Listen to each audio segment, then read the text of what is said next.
We're providing temporary measures to help increase the water pressure so people can at least flush their toilets and use the faucets. The longer term and the midterm about how long it's going to take to actually make it safe to drink, I think that we have a lot more to learn about what it's going to take to get that plant up and running. FEMA Administrator Deanna Criswell saying there's no timeline for when safe drinking water will return to residents in Jackson, Mississippi. The city has been dealing with a water crisis since July 30th when flooding from the Pearl River caused a chemical imbalance at the city's already damaged water system. 150,000 residents have been under a boil water advisory since then. President Biden declaring the crisis in Jackson a federal disaster, but the city has struggled with safe water access for decades and has lacked the money to make the changes. Safe, drinkable, reliable, sustainable, and an equitable water treatment facility is a much longer road ahead. In terms of, having water that will be approved by the Department of Health as having tested and is fit for consumption. I think that we're a matter of days, not weeks away from that. But as I have always warned, even when the pressure is restored, even when we're not under a boil water notice, it's not a matter of if these systems will fail, but when these systems will fail. Newsy national correspondent Mara Sirianni has more tonight. Look, I can't wash my hands, boy. Can't wash my hands. Can't flush the toilet. Jackson, Mississippi is nearing a week with little to no water after flooding in the Pearl River wreaked havoc on the capital city's already troubled water system. Jackson's latest water crisis declared a federal disaster by President Biden. We've offered every single thing available.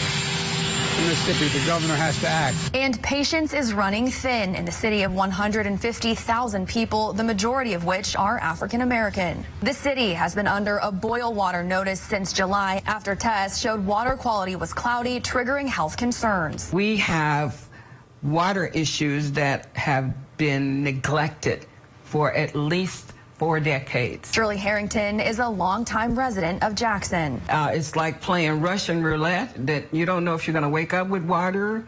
You don't know if you got water. You don't know what condition the water is in. There's so many statements: do not drink, do not use. You can use, but don't drink. And you're like, what do I really do? The city now heavily relying on bottled water. 7 mass water distribution sites overseen by 600 National Guard troops opened across the state Thursday. This as crews work to fix the city's water system, a system that has been significantly impacted in recent years. However, Friday, a setback after a chemical imbalance was detected in the water, along with reduced water pressure. The setback coming the same day FEMA Administrator Deanna Criswell toured the plant with state officials. It is a really complex situation, but I am confident that together and with the team that I was able to talk with today, that we are going to be able to solve these complex issues. From 2019 to August of this year, everything from infrastructure shortfalls to weather leaving residents without water or with undrinkable water. To everyone in the city, I know that you're dealing with a profoundly unfair situation. It's frustrating, it's wrong, and it needs to be fixed. Jackson's mayor says it would cost nearly $200 million to fix the city's water system. However, the statewide budget to improve water systems around Mississippi is only $75 million. It's very frustrating to have to fight for some water. Residents growing tired of a crisis they say shouldn't happen in America. Jackson has to do something about this. What about the kids? What about the community? What about the people? I mean, somebody could do something. Mara Sirianni for Newsy.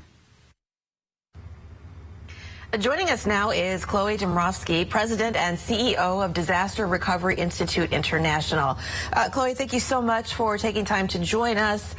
Let's talk about the crisis in Jackson. It's been declared a federal disaster by President Biden, but the water plant has been long troubled, right? Leading residents to have no water or undrinkable water. And some residents say it's really been an on and off problem for decades. So the natural question people across America have is, who's to blame for this continuing crisis? Well, this is exactly why infrastructure investment has been a bipartisan talking point for a very long time, because everyone recognizes that we have chronically underinvested in infrastructure. This is a U.S. problem. It's also a global problem. Infrastructure is expensive, and as people have moved into cities over the last few decades, there has been more emphasis and need for city infrastructure, but in some cases, the revenues aren't there. So it becomes a really complicated balancing act to get people served where they're living as they move around. And in a lot of cases, this infrastructure was built, after World War II in the 50s and the 60s and the 70s. And so it's just really, really old, and we keep patching it and trying to make it better. But, a patched pipe is still a broken pipe. It's still an old pipe. So, these problems are going to keep recurring unless we really make the investments that we need. But unfortunately, there's a lot of money being thrown at this problem in the coming days, but it's still woefully short of what is actually needed to prevent problems like this from happening in future. Yeah, and Chloe, it's pretty rare for a federal emergency to be declared and the National Guard to be called in to respond to the failure of a city water system. These drastic measures are usually reserved for more natural disasters like tornadoes and hurricanes. So is it safe to say this is a man-made disaster caused by a failed water distribution system? Well, in so many cases, things that we consider natural disasters are a disaster because we failed to prepare for a natural incident that we knew was coming. And that's kind of what happened here in Jackson, because it was actually the flooding of the Pearl River because of some extreme weather that was coming in.